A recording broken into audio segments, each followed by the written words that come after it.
स्वागत है आप सभी का। घड़ी ने कर दिया है रात 9:30 का इशारा और शुरू हो गया है प्रोग्राम हमारा। हम हैं अमरनाथ आपके साथ और ये परिचर्चा हम आरंभ करने जा रहे हैं।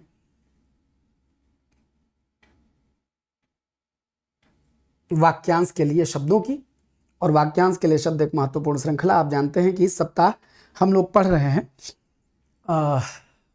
मिनी कोर्स श्रृंखला, जिसके अंतर्गत हम चैप्टर वाइज क्लास ले रहे हैं। तो आज आरो के लिए हम वाक्यांश के लिए शब्द श्रृंखला आरंभ कर रहे हैं। आइए लेते हैं हमारा आज का पहला सवाल। प्रिय वचन बोलने वाली स्त्री। वाक्यांश क्या है? वाक्यांश बड़ी जबर चीज है। हिंदी में आप कह सकते हैं ये एब्रीवेशन है। बड़ी बड़ी लंबी लंबे वाक्यों को छोटी छोटी बातों में कहना आपको सटीक अभिव्यक्ति देता है। यूपीपीएससी मेंस में एक पोर्शन आता है संक्षेपण, मुख्य परीक्षा में हिंदी में। वो संक्षेपण की जान होती है वाक्यांश के लिए शब्द। आप एब्रीवेट कर पाएंगे तब जब लंबे से वाक्य को आप छोटे से एक सटीक शब्द में बोल दें। तो वो सटीक शब्द खोजना है, यही है इस पूरे चैप्टर का लबोलुआब।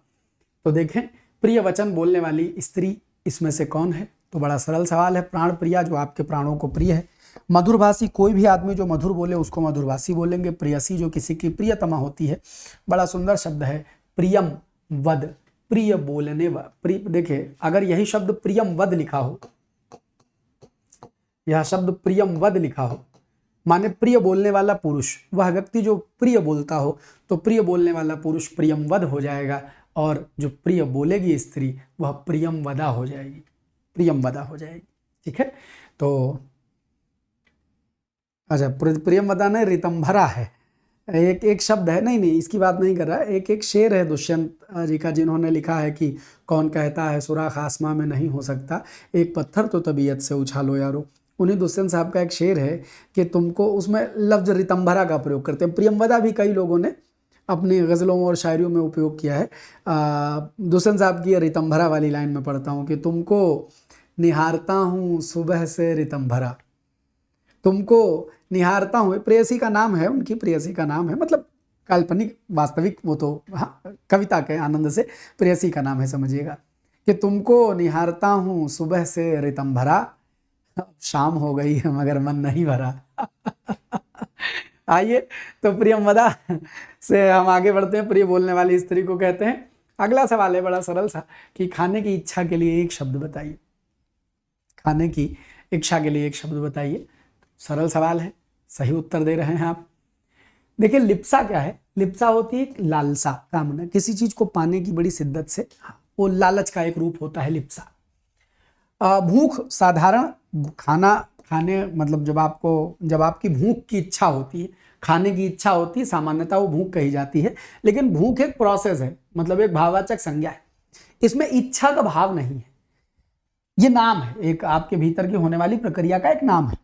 इच्छा का भाव जिगीसा में है, लेकिन जिगीसा अलग इच्छा है। उत्तर है बुभुक्षा। बुभुक्षा माने होती खाने की इच्छा। भूख लगी हो तो कहेंगे बुभुक्षा।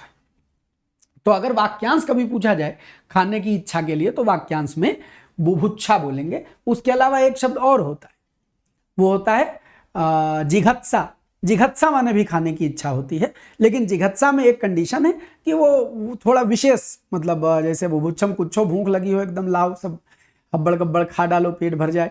अब जिघत्सा में खाए पिए बैठे हैं, फिर भी रसगुल्ले की महक नाक में आ जाएगा ना जाएगा, अच्छा लाओ एक रसगुल्ला खा ले। खाने की इच्छा दोनों है, एक में इंटेंसिटी ज्यादा है, एक में तनिक इंटेंसिटी विशेष वाली है, बस ये होता है। तो बुभुक्षा और जिगत्सा दो शब्द खाने की इच्छा के लिए आप याद रखेंगे।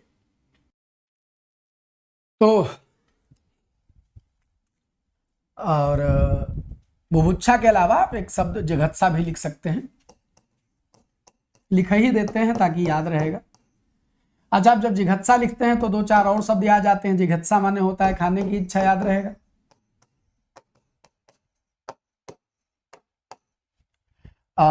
एक शब्द होता है जिघांसा, यह अलग शब्द है। जिघांसा माने मारने की इच्छा, काहे की इच्छा? मारने की इच्छा, याद रखिएगा। और एक शब्द और इसमें जोड़ लीजिएगा, जिज्ञासा। ये जानने की इच्छा होती है।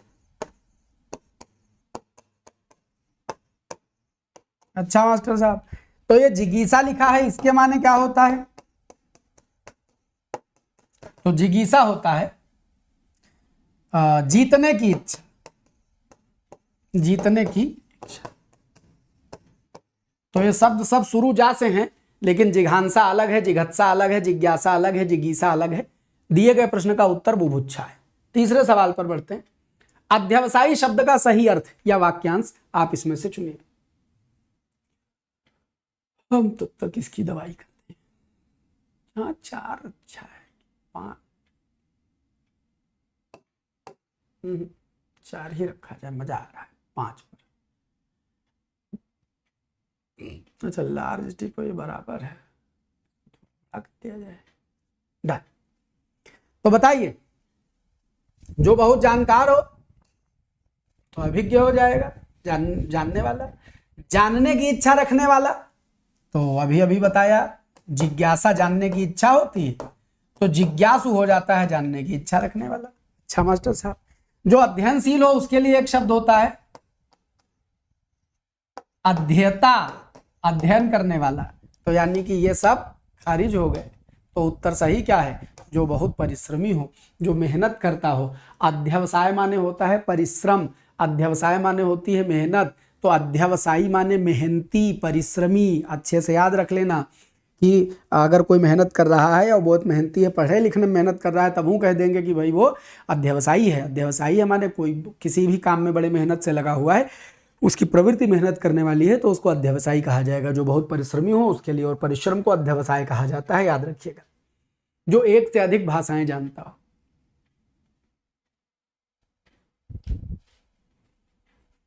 तो ज्ञानी तो गुरुजी होए नहीं, हाँ, साक्षर भी होए नहीं, तो का होए? बहुभाषाविद की दुभाषिया। गुरुजी दुभाषिया वो होता है जो दो लोगों में बातचीत, दो अलग अलग भाषा भाषियों के बीच मध्यस्थता का काम करता है। निस्संदेह वो 2 भाषा जानता है, लेकिन वो उसके लिए वो जो ऋण शब्द दिया गया वो उसके लिए मध्यस्थ होने के लिए दिया गया।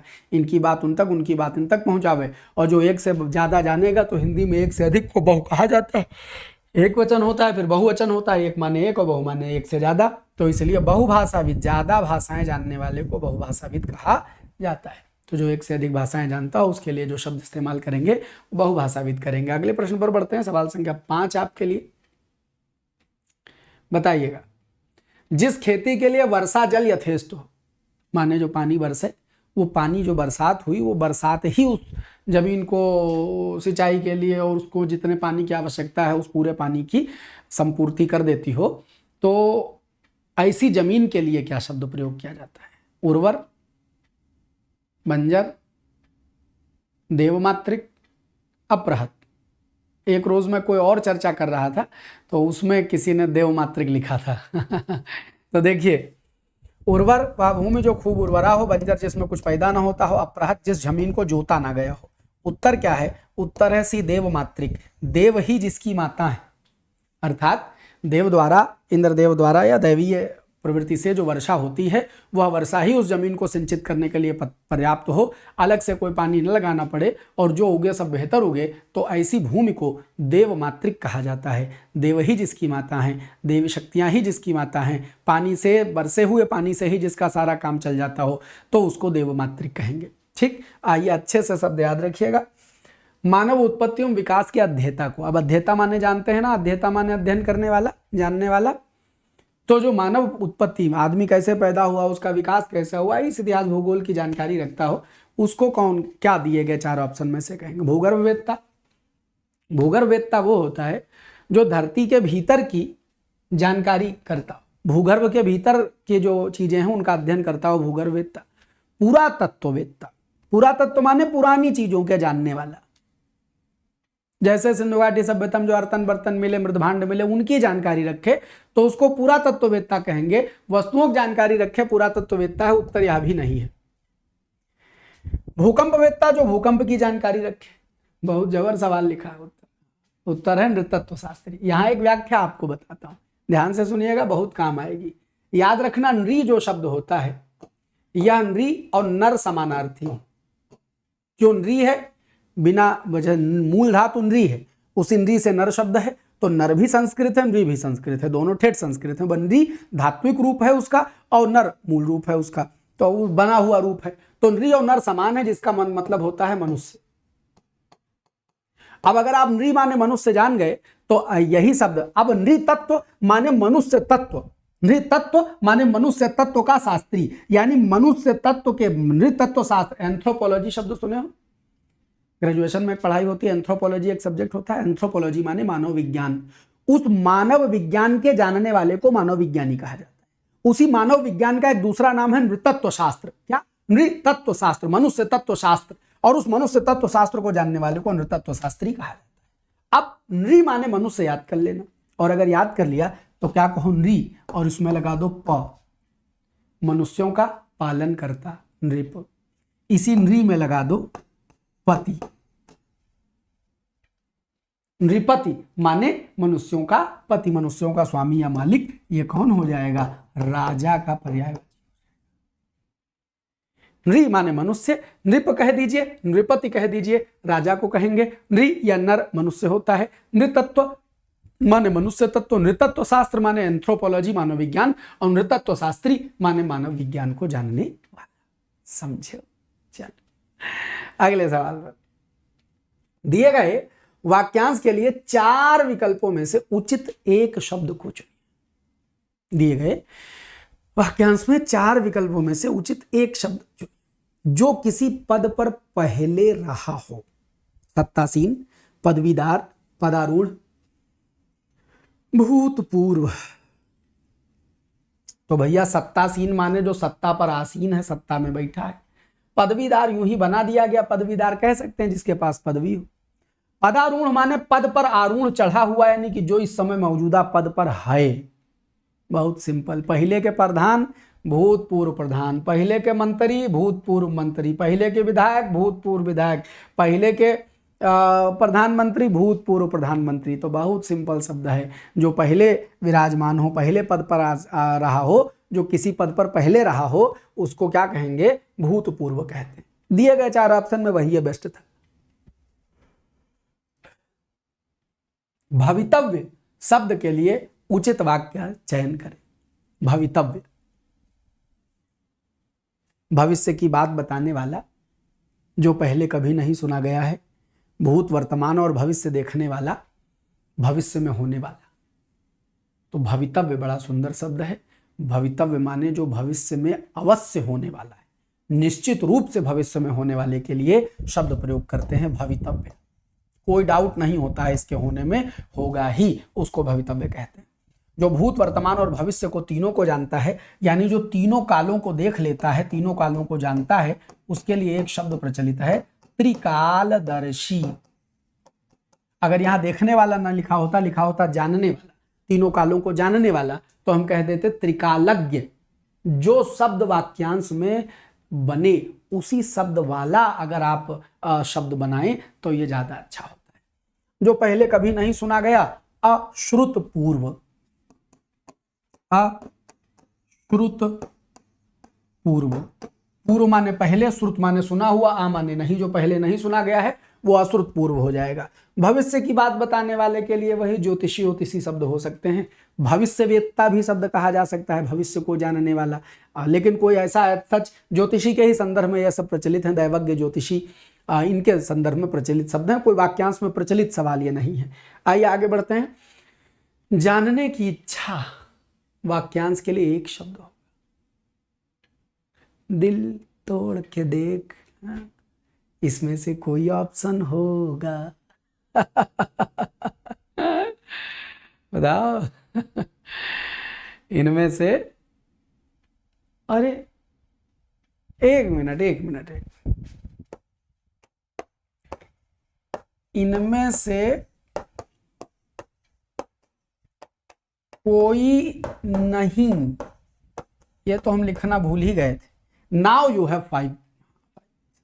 अब 5 ऑप्शन है। विवित्सा, गीप्सा, अभिज्ञ, इनमें से एक से अधिक, इनमें से कोई नहीं। जानने की इच्छा। तो मास्टर साहब, जानने की इच्छा होती है जिज्ञासा,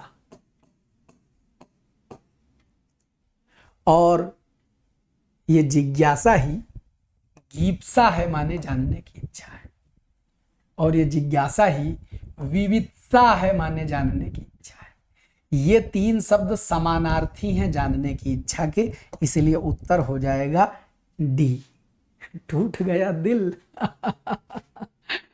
जानने की इच्छा वाक्यांश के लिए एक शब्द विवित्सा और गीप्सा दोनों हैं, समानार्थी हैं एग्जैक्ट। विवित्सा जानने की इच्छा, डिजायर ऑफ नोइंग समथिंग। गीप्सा जानना लिखा हुआ है, डिजायर। इस विवित्सा में जो शब्द है मूल वो है विद। विद माने जानना, विद इच्छा माने जानने की इच्छा, उसमें बनाई गई विद मूल धातु है, उसमें कई प्रत्यय आप चप टाप जो संस्कृत के होते हैं वो लगा करके विवित्सा शब्द बना है। और ज्ञा ईप्सा, ज्ञा माने जानना, तो जानने की इच्छा, जिज्ञासा जानने की इच्छा, ये तीनों समानार्थी हैं जानने की इच्छा। तो इसके लिए ये भी लिख सकते हैं परीक्षा में आवे, इसके लिए विवित्सा भी आ सकता है और इसके लिए गिप्सा भी आ सकता है। तो उत्तर हो जाएगा इनमें से एक से अधिक, यानी 2 उत्तर दिए गए थे। अब आशा आरो में तो इसे 5 ऑप्शन नहीं आते। कल कोई कह रहा था सर सवाल का लेवल थोड़ा बढ़ा दीजिए, तो हमने कहा तनिक रस ले लेते हैं आपसे। आइए आगे बढ़ते हैं। बिना देखो पेपर बहुत कठिन नहीं आएगा, वो तो गीप्सा बताने के लिए, आपको विवित्सक जानकारी देने के लिए, और गीप्सा आ सकता है तो गीप्सा बताने के लिए सवाल पूछा। हम सवाल कठिन बनाते भी हैं तो उस आधार पर कि आप उससे एक कंसेप्ट डेवलप कर लें कि परीक्षा में यदि उससे मिलता जुलता कोई कठिन या उस अप्रोच पर सवाल आए तो बता दें, वरना परीक्षा सरल सवाल ही पूछती है, परीक्षा कठिन नहीं पूछती। कंसेप्ट मजबूत होगा तो परीक्षा कराओगे। ना ज्यादा क्वेश्चन लगाने से एग्जाम क्वालिफाई होता है और ना गुरुजी लंबी मैराथनों से सॉल्व होता है, सिर्फ कंसेप्ट से सॉल्व होता है पेपर। आपको याद है, आपकी स्मृति बेहतर है, आपने रट रखा, ये मायने नहीं रखता, कतई मायने नहीं रखता है। समझ विकसित हो चुकी है हिंदी की, और ये समझ सवाल रोज, इससे ज्यादा जरूरत नहीं। 30 मिनट 40 मिनट 50 मिनट जितनी देर बत कही कर ले, उतना सुन के प्रेम से चले जाओ जीएस पढ़ो, करंट अफेयर पढ़ो, इतिहास पढ़ो, भूगोल पढ़ो, काहे हिंदी में खोपड़ी लड़ाए हो, उतना क्लास कर लो और जाओ। बहुत मन करे वो सचिवालय बैच, वो जो 501 दक्षिणा वाला है उसको पढ़ लो, वो दोनों मिला के पढ़ लो। तुम गारंटी एफिडेविट साइन करा लो कि तुम सचिवालय बैच के नोट्स बना लो और ये हमारी क्लास रोज कर लो। अगर तुम्हारा 55 से नीचे नंबर आ जाए तो अब तुम कसमा खाए बैठो गुरुजी का हम एफिडेविट गड़बड़ाएंगे और हम जानबूझ के कम कराएंगे, तो हम कुछ नहीं कहते। जितना हम कहें उतना कर लो, पढ़ लो, रिवाइज करो या अभ्यास करो, बिना चूचो पढ़ के। ना ये टेस्ट सीरीज, ना फलाने टेस्ट सीरीज, ना धमाक, कुछ ना लगाओ, हिंदी में कुछ ना लगाओ, और तुम 55 से नीचे आ जाओ तो कह देना। इतनी गारंटी कौन नहीं देगा, हम देते हैं। देखो, बिना बछड़े वाली गाय के लिए एक शब्द बताइए, बिना बछड़े वाली गाय के लिए एक शब्द बताइए। देखिए, जिसमें द्रव बहता हो, द्रवंती, वो नदी है। वत्स माने बच्चा, बछड़ा, और वत्सा माने मतलब क्या कह सकते हैं, बछड़ी कह सकते हैं, तो ये वाजिब नहीं है बहुत। मृतवत्सा और विवत्सा, मृतवत्सा भी एक रोज पूछा था, पहले पूछ चुके हैं। मृतवत्सा वह गाय जिसका बछड़ा मृत हो गया हो, वह गाय जिसका बछड़ा मर गया हो। वत्स माने बछड़ा, मृतवत्सा, मृतवत्स माने मरा बछड़ा, मृतवत्सा माने मरे बछड़े वाली। और जिसका बछड़ा ही ना हो गाय का, वो विवत्सा हो जाएगी, बिना बछड़े वाली। विवत्सा बिना बछड़े वाली, विवत्सा बिना बछड़े वाली। तो बिना बछड़े वाली गाय के लिए विवत्सा, इसमें मरना जरूरी नहीं, हो सकता है बछड़ा अब न हो, बड़ा हो गया हो, कहें कह रहे बिना बछड़ी गाय है तो विवत्सा है। बछड़ा हुआ और मर गया तो मृतवत्सा कहा जाएगा। उसके लंबे समय बाद वो विवत्सा कही जाएगी कि उसके पास कोई बछड़ा नहीं है, लेकिन ताजा ताजा मरा तो मृतवत्सा बोलेंगे। ठीक है, तो बिना बछड़े वाली गाय के लिए दिए गए 4 ऑप्शन में विवत्सा। भूधर शब्द के लिए एक वाक्यांश बताइए, वाक्य बताइए, सॉरी वाक्यांश तो है ये, अरे वाक्यांश वाक्य जौन कह लो मर्जी, ठीक है। भूगर्भ विज्ञान को जानकार, भूमि से उत्पन्न होने वाला, जो भूमि को धारण करता है, जो भू से संबद्ध है। क्या उत्तर लगाया जाए बताओ? बहुत सरल है मास्टर साहब। भू माने धरती को, धर माने धारण करने। भूधर किसका पर्यायवाची? भूधर पहाड़ को कहते हैं, उसके अलावा शेषनाग को भी कहते हैं, धरती धारण करे हैं इसीलिए शेषनाग। ठीक, और जो धरती संबंधित है, भू से संबंधित है, उसको भौम कह सकते हैं। एडजेक्टिव बन रहा है, भू से संबंध भौम, पृथ्वी से संबंध पार्थिव, भौम कह दो, पार्थिव कह दो। भूमि से उत्पन्न होने वाला भौम भी हो सकता है और भूमिज भी हो सकता है। भौम भूमि से उत्पन्न, भूमि से रिलेटेड, भूमि से उत्पन्न भौम भी कह ले, और भूमिज भूमि से जन्मा। जैसे भूमिजा माता सीता के लिए प्रयोग किया जाता है, ऐसे भूमिज भूमि से पैदा हुआ। और भूगर्भ विज्ञान का जानकार भूगर्भवेत्ता।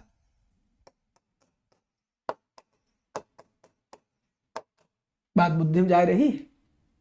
शब्द से शब्द बनाते चलो। कल भौम पर बात हुई थी, याद है? भौम माने मंगल ग्रह भी होता है, और भौम माने धरती से संबंधित भी होता है। बढ़ो आगे।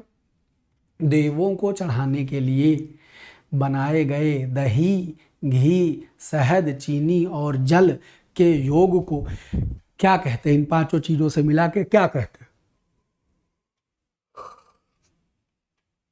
तो भैया इन पांचों चीजों से मिलाने से जो बनता है उसको पंचामृत कहते हैं। मास्टर साहब, there is no option panchamrit in given in these options. तो क्या करें? तो बी को उत्तर लगा दे। ये मधुमर पर्क ही पंचामृत कहलाता है। देवनाम प्रिय माने देवताओं को प्रिय। मधुरादि रस फर्जी लिखा है, मधुरादि रस मधुरामृत, मधुर मधुर अमृत, कोई सेंस नहीं बनता। मधुपर्क या पंचामृत एक ही बात है। जब कहा जाए कि देवों को चढ़ाने के लिए दही, घी, शहद, चीनी, जल के योग से बनाएंगे तो मधुपर्क कहा जाएगा। साल में एक बार होने वाला निहायत सरल सवाल है। ये वर्तनी गलत लिखी है। 3 साल में एक बार होगा तो उसको कहेंगे त्रैवार्षिक। अगर 2 साल में एक बार होगा तो उसको कहेंगे द्वैवार्षिक। वर्तनी देख लो, शुद्ध वर्तनी ये लिख रहा हूं। ये वर्तनी के हिसाब से सही है या गलत? और साल भर में होगा तो क्या कहा जाएगा? वार्षिक। अब आधे साल में होगा, 6 महीने में होगा तो कहा जाएगा अर्धवार्षिक। तो दिए गए ऑप्शन में जो प्रश्न था उसका उत्तर ये होगा। इसके साथ आपने 2 वर्तनी शुद्धियां देख ली हैं। वर्ष में एक बार होने वाला वार्षिक हो जाएगा। जो मर रहा हो। पीजीटी में उन्होंने पूछा था तो जो सही उत्तर है वो ऑप्शन में नहीं था, तो काम चलाऊ उत्तर था। तो हमने इसको जब एडिट किया तो हमने इसमें सही उत्तर डाल दिया। और काम चलाऊ उत्तर भी है इसमें, लेकिन सही उत्तर हमने डाल दिया। जो मर रहा हो। तो सुनो, मुमुक्षु माने मोक्ष की इच्छा रखने वाला, और मुमूर्षु माने मरने की इच्छा रखने वाला, अर्थात मर रहा है। लेकिन अगर म्रियमाण लिखा है तो फिर कुछ और नहीं लगाएंगे। म्रियमाण का शाब्दिक अर्थ है एकदम मरा हुआ सा, मरणासन्न, प्राण आधे अंदर आधे बाहर, हा हा हा हा हा ऐसे झटका लग रहा है, वो वाली स्थिति में म्रियमाण होता है। म्रियमाण मुमुक्षु मोक्ष की इच्छा। हाँ, ये पीजीटी में आया था, म्रियमाण नहीं लिखा था, यहाँ कुछ फर्जी लिखा हुआ था, तो उत्तर पीजीटी में इसका मुमूर्षु माना गया था। जानते हैं आप, मुमूर्षु माने होता है मरने की इच्छा रखने वाला। अब पता नहीं अभी मरा है कि नहीं मरा है, आज सोच रहा है कि कल मर जाएंगे या 10 दिन बाद मरेंगे, तो एकदम मर रहा है वाली कंडीशन आएगी? नहीं आएगी, वो काम चलाऊ जवाब होता। इसीलिए इसका शुद्ध उत्तर है। और कई बार पूछा भी गया है, म्रियमाण शब्द पूछा गया तो म्रियमाण या मरणासन्न, म्रियमाण न लिखा हो तो मरणासन्न लिखा जा सकता है, एकदम मरण को लगा हुआ। जो म्रियमाण दिया है तो वो शुद्ध शब्द और सुंदर शब्द है तो म्रियमाण लगा देंगे। 15 पर बढ़ते हैं। मन को हरने वाला। इस वाक्य के लिए नीचे दिए गए विकल्पों में से एक उचित शब्द चुनिए। मदमयी, एकदम मद से भरा हुआ। मद मस्त, वह मद वह नशा जो मस्त कर दे। मनमोहन, जो मन को मोह ले। मनोहर, मन को हरने वाला। मन को हरने वाला, ठीक, अच्छे से जोड़ा, याद रखिए। तो मन को हरने वाला के लिए दिए गए 4 ऑप्शन में मनोहर। आगे बढ़ते हैं।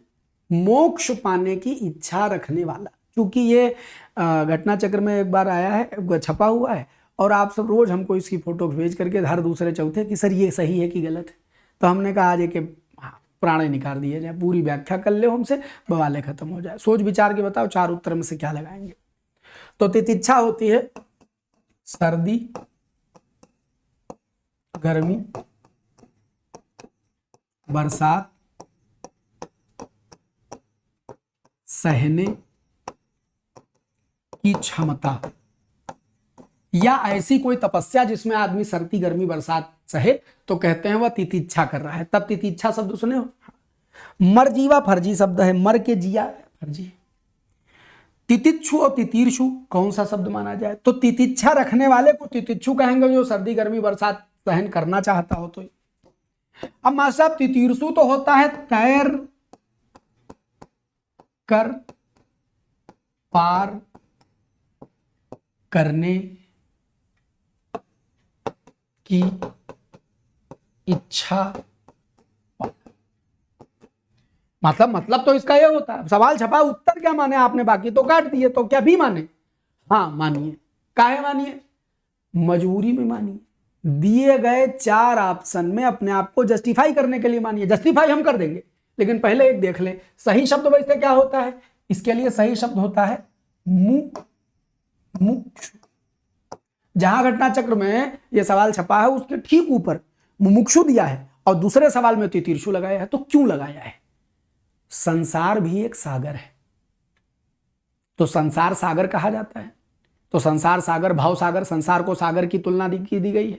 तो जो इस संसार सागर को पार कर लेने की इच्छा रखता हो, माने मोक्ष की इच्छा रखता हो, इसलिए तितीर्षु दिए गए 4 ऑप्शन में जस्टिफाई हो सकता है। मजबूरी का नाम महात्मा गांधी है। अब कोई दिए नहीं है तो यही मानेंगे, सेंस लगा के, दिमाग लगा के, लेकिन शब्द तो मुमुक्षु है। अब वो नहीं दिया है तो, लेकिन आप ये कहते हैं ना वहां से मुमुक्षु होता है, उन्होंने एग्जामिनर ने तितीर्षु माना है, तो क्या हम क्लेम कर सकते हैं? अगर यही सवाल हो, ये 4 ऑप्शन छपे हो, तो आप क्लेम नहीं कर सकते, क्योंकि वो रूपक में चला जाएगा मोक्ष की इच्छा में, संसार सागर को तैर कर पार करने की इच्छा रखने वाला तितीर्षु। ठीक, आइए, किस वाक्यांश के लिए प्रयुक्त शब्द सार्थक नहीं है? एक जोड़ा सार्थक नहीं, जौन सा जोड़ा सार्थक नहीं उसको देखो। अनुचित बात के लिए आग्रह, दुराग्रह, सही है मास्टर साहब। जल में जन्मने वाला, जल से जन्म लेने वाला, जलज, एकदम सही है मास्टर साहब। जो सब कुछ जानता है, बहुज्ञ कौन है? जो बहुत जानता है, गलत है मास्टर साहब। Vote should be the answer, it should be सर्वज्ञ, लेकिन वो दिया नहीं है। तो मरुस्थल जहां रेत ही रेत है, तो इसलिए उत्तर क्या हो जाएगा? उत्तर केवल और केवल सी होगा और कोई नहीं होगा। इसको होना क्या चाहिए था? सर्वज्ञ होना चाहिए था। दिया क्या है? बहुज्ञ दिया है, तो यही जोड़ा सार्थक नहीं। जो कार्य संपन्न करने की नहीं, जो नहीं, कार्य संपन्न करने की इच्छा के लिए एक शब्द बताइए।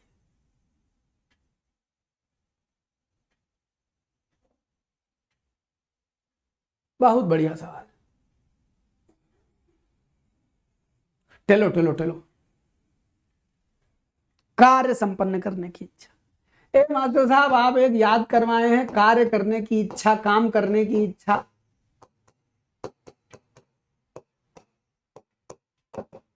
चिकित्सा आपने याद करवाया है। हाँ भैया हम याद करवाए।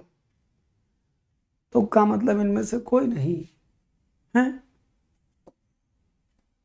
नहीं, ये विधित्सा है, विधान रचने की इच्छा।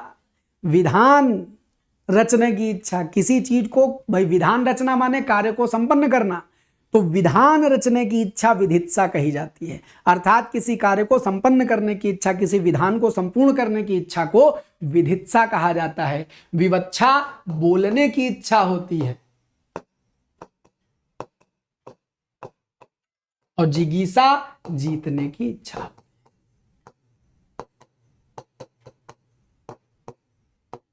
जिगीसा जीतने की इच्छा होती है। यहां तक बात गई। आगे बढ़ते हैं। किस वाक्यांश के लिए प्रयुक्त शब्द सार्थक नहीं है? एक जोड़ा सार्थक। बहुत बढ़िया सवाल। छुटकारा दिलाने वाला त्राता, बुरे मार्ग पर चलने वाला कुमार्गी, आकाश में घूमने वाला आकाशवृत्ति, जिसे करना कठिन हो दुष्कर। सरल सवाल है, तो जानते हैं हम लोग हैं। जो बुरे मार्ग पर चलता है वो कुमार्गी है, जो आकाश में घूमने वाला है वो आकाश वृत्ति नहीं है। आकाश वृत्ति तो ऐसी जीविका है जिसमें कोई और छोर नहीं है। आज 500 रुपया मिल गए, कल 5 रुपया मिले, 15 दिन मिल गए नहीं करे, अगले दिन 5000 मिल गए। ऐसी आजीविका जिसकी निश्चित आय का कोई ठिकाना ना हो, उसको आकाश वृत्ति कहते हैं। हाँ, अगर आकाश में घूमने वाले के लिए आप शब्द बनाना चाहें तो आप नभचारी या नभचर आदि शब्द बना सकते हैं, खग बना सकते हैं, नभचर बना सकते हैं। जिसे करना कठिन है वो दुह माने कठिनाई से, कर माने करने वाला, उसको दुष्कर कहेंगे। और जो छुटकारा दिला देता है उसको त्राता यानी त्राण करने वाला, छुटकारा दिलाने वाला, मुक्ति दिलाने वाले को त्राता कहा जाता है। तो मखत्राता यज्ञ की रक्षा करने वाला, एक प्रकार से रक्षा करने वाला, किसी परेशानी आदि से छुटकारा दिलाने वाला। तो ये सब मतलब गड़बड़ है, कंसेप्ट इनका सही है लेकिन हमसे तो गलत पूछा गया है। तो उत्तर हमारा क्या हो जाएगा, बी हो जाएगा। आकाश में घूमने वाला सार्थक जोड़ा नहीं है, बाकी सब सार्थक है। ठीक, अगले प्रश्न पर बढ़ा जाए। निम्नलिखित में से कौन सा वाक्यांश और एक शब्द का जोड़ा गलत है? वाक्यांश और शब्द का जोड़ा गलत है। जो उदार हृदय वाला हो, जरा से जर्जर, जो किसी अन्य का न हो, जो असाधारण प्रतिभा वाला हो, बुद्धि। उदार हृदय, हृदय के लिए एक और शब्द इस्तेमाल करते हैं, चित्त यानी मन। तो जिसका चित्त उदार है वह उदार चेता है, उदार चित्त वाला। जिसका चित्त मूढ़ है, मूर्ख है, जाहिल है, उजड्ड है, उसको मूढ़ चेता कहते हैं, मूर्ख चेतना वाला। एक बार करे रहे मूढ़ चेता, मूढ़ चेतना, मूर्ख चेतना वाला माने वज्र मूर्ख, मूढ़ चेता कहा जाता है। उदार है जिसकी चेतना, वह उदार चेता होगा। जरा से जर्जर माने बुढ़ा गया, ऐसा बुढ़ापे ने जिसको एकदम खंडहर बना डाला हो, ऐसे जरा से जर्जर के लिए जरातुर शब्द एकदम सही है। जरा से आतुर, जरा से ग्रस्त, जरा से परेशान, जरा से जर्जर जरातुर हो जाएगा। जो किसी अन्य का ना हो, अन नहीं है किसी अन्य का, उसको क्या कहेंगे, अनन्य कहेंगे। मैं भगवान विष्णु का अनन्य भक्त हूं, अर्थात मैं भगवान विष्णु के अलावा किसी अन्य का भक्त नहीं हूं। मैं भगवान शंकर का अनन्य भक्त हूं, अर्थात मैं भगवान शंकर के अलावा किसी अन्य का भक्त नहीं हूं। ठीक, अनन्य का मतलब यह होता है। जो असाधारण प्रतिभा वाला हो उसके लिए बहुत शब्द होंगे, प्रज्ञा चक्षु नहीं होगा। प्रज्ञा चक्षु का मतलब क्या होता है, प्रज्ञा ही जिसकी चक्षु है। प्रज्ञा माने बुद्धि ही जिसकी आंख है। अब ये ठीक वैसा ही शब्द है जैसा मोदी जी ने शब्द बनाया दिव्यांग, जिसके अंग दिव्य हैं, अर्थात असली वाले गड़बड़ है, तो दिव्यांग शब्द। ऐसे ही एक शब्द रूपक में गढ़ा गया प्रज्ञा चक्षु, बुद्धि ही जिसकी नेत्र है, अर्थात जिसके नेत्र नहीं है। रामभद्राचार्य जी को जब कोई उनके बारे में बताता है तो कहता है वे प्रज्ञा चक्षु हैं। तो प्रज्ञा चक्षु है माने वास्तविक चक्षु नहीं है, प्रज्ञा ही जिनकी चक्षु है, बुद्धि ही जिनके नेत्र हैं उनको। तो इसलिए नेत्रहीन के लिए मेटाफर में, रूपक में एक प्रज्ञा चक्षु शब्द का इस्तेमाल किया जाता है। बात बुद्धिम गई अच्छे से। अच्छा, बाकी असाधारण प्रतिभा वाला, मेधावी, विलक्षण, विचक्षण, बहुत सारे शब्द कहे जा सकते हैं, लेकिन प्रज्ञा चक्षु नहीं कहा जा सकता। ठीक है, तो ये बात बुद्धिम समझ में आ रही। वाक्यांश क्या होता है, क्लियर है एकदम। तो बढ़ते हैं आगे। 20 सवाल जो आपके टॉप 20 हम बनाते हैं वो ये रहे। और हिंदी भास्कर भाई अमरनाथ गूगल प्ले स्टोर पर एप्लीकेशन है। क्लास आपकी ज़ाया ना हो इसीलिए रिकॉर्डेड कंटेंट चल रहा है। हाँ, मैं कमेंट में आपको देख रहा हूँ क्योंकि मैं इस समय अपने स्टूडियो में नहीं हूँ, कहीं और हूँ। तो ये आपने एक रिकॉर्डेड कक्षा देखी, आपका धन्यवाद। हाँ, तो आज आपके वो कमेंट आते रहे होंगे, जाते रहे होंगे, कोई बात नहीं है। फिर भी आपको कतई ये नहीं लगा कि मास्टर साहब बिना कमेंट पढ़े देख रहे हैं, आपने पूरा रस लिया कक्षा का। तो अगर आप पढ़ना चाहते हैं, हिंदी का पूरा रस लेना चाहते हैं, तो हिंदी भास्कर भाई अमरनाथ गूगल प्ले स्टोर पर एप्लीकेशन डाउनलोड करिए। वहाँ पर आरओ का एक बैच है, 3 महीना बचे हैं।